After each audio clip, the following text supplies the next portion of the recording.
So in this video, we're going to talk about solar as an investment and comparing that to other investments that you could make with that same amount of money. My name is Charles Fox. And I'm Warren Miller with Paradise Energy. So all of us have a limited sources of limited amount of money, resources, I was going to say. And so we want to maximize that through a return on investment. So solar is rightly compared to other investments. Yeah. You know, if you're a business owner or a farmer and you're considering buying a piece of equipment that's essential to how you operate your business, obviously you need to buy that to continue to operate. But if you're looking for a good capital investment with great returns, solar might be right for you. Yeah, many businesses say we need a certain return on investment before we make an investment. I need a 3-year, 5-year, whatever that is for you and your business. The reality with solar is you need to look at it a little bit differently because you are already paying for this expense. If you buy another piece of equipment, you are adding an expense. You're going to have to operate that piece of machinery. You're going to have to hire someone to do that. With solar is you're already paying the expense.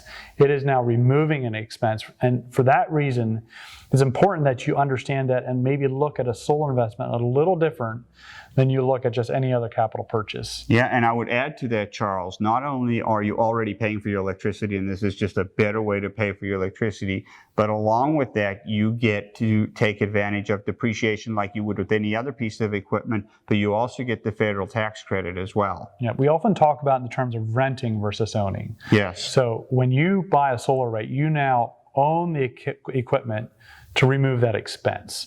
So you're already paying the bill. So if you're going to have to finance solar, sometimes with your tax savings and your electric savings, that may make the monthly payment or very close to it if you have to borrow the money.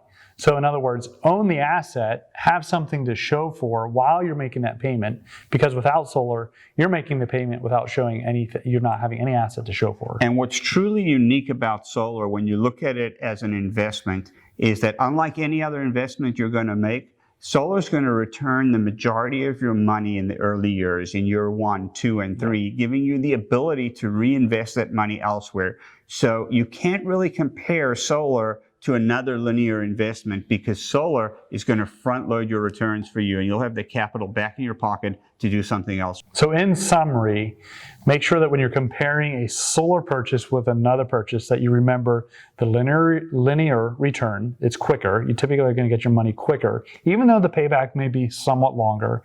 And the other point is that you're already paying for it. There is money already going out your door. So if you can supplement that, or if you can divert that money that's going to the utility now to a loan payment or to your pocket, now you own an asset. That's why you should, look closely.